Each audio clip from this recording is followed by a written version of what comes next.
Like BoJack Horseman was a recent release on Netflix, which started out feeling like a very cheap and simple standard animated sitcom. But because it's on Netflix and because they can make an episode knowing that you have the ability to watch the one previous, they built the story. So the story actually became reasonably good. Right. So the characters actually developed, they went places. It's playlist culture, Yeah. I suppose. Yeah, and that's really changing how TV works now. So we can get, as opposed to 20 or 13 single episodes, we actually get a 13-hour story. Well, that's great, but what I kind of like about status quo non-serialization is that it can really sort of build something. It's sort of like really establish a character down to the bone. So when you do the occasional, like, best of both worlds style double episode, and where really like earth-shattering things stuff, it feels. What would you say as an example of that, just out of I curiosity? just said the best of both worlds. Star Trek Next Generation. Oh, right, okay, I didn't realize that was the title of the episode you were talking about. Picard gets Borgified at the end of the first episode, and you're like, holy shit! He's like, Okay. Captain Picard's a fucking rock. How did that happen? You can unlock Fred Durst as a playable character in this game. Fred Durst, The lead singer of Limp Bizkit. of course. Yeah, he's in a bizarre amount of video games, and I think it's because he had a thing in his contract that whenever Limp Bizkit music got used, he got put in the game. Because he's in like a few...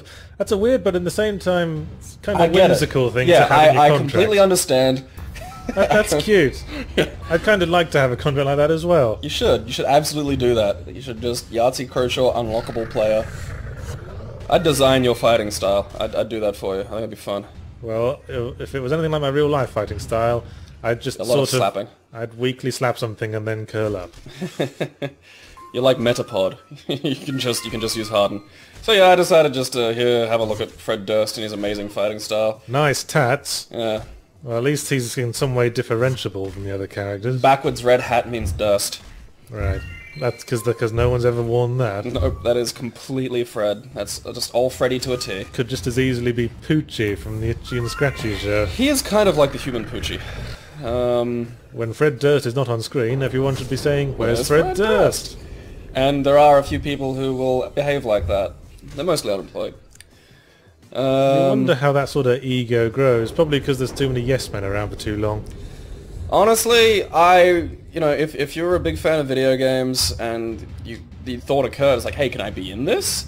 And someone says yes, then you're like, yeah. I'd quite like to be in a video game. I'd quite like to be a fighting game character. You make your own fucking video games. You can make this happen. Yeah, so Well, that that would be game that ended would really be- quickly. And Well, that so would be the height of egotism. I'd just like to...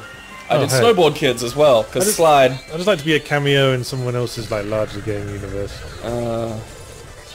There you have it, indie game makers.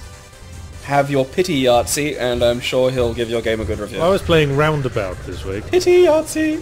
Have you played that? Like a new Steam game. It's a rather eccentric sort of top-down driving game, but where you control a limousine that continuously rotates on a central point. No. And you just have to steer your way around things, allowing for the continuous rotation. And what's weird about it is that a lot of it some things started to strike me as familiar at it, like certain voices. And then, turns out half the characters in it are, voiced by Something Awful Forum Let's Players, of all people. One of the, main villain characters is the voice of Psychedelic Eyeball, who's this, French-Canadian guy, who's got a very distinctive voice, and is always fun to listen to. Yeah, And it's just a weird place to take cameos from. I guess maybe it was developed by someone who hangs around there a lot. give it back to the community. Well, it seemed a bit in-jokey. I guess I'm not sure how popular the Something Awful Let's Play forum is outside of certain Outside of circles. its group. Because there's a lot of in-jokes that you wouldn't get if you weren't familiar with the people.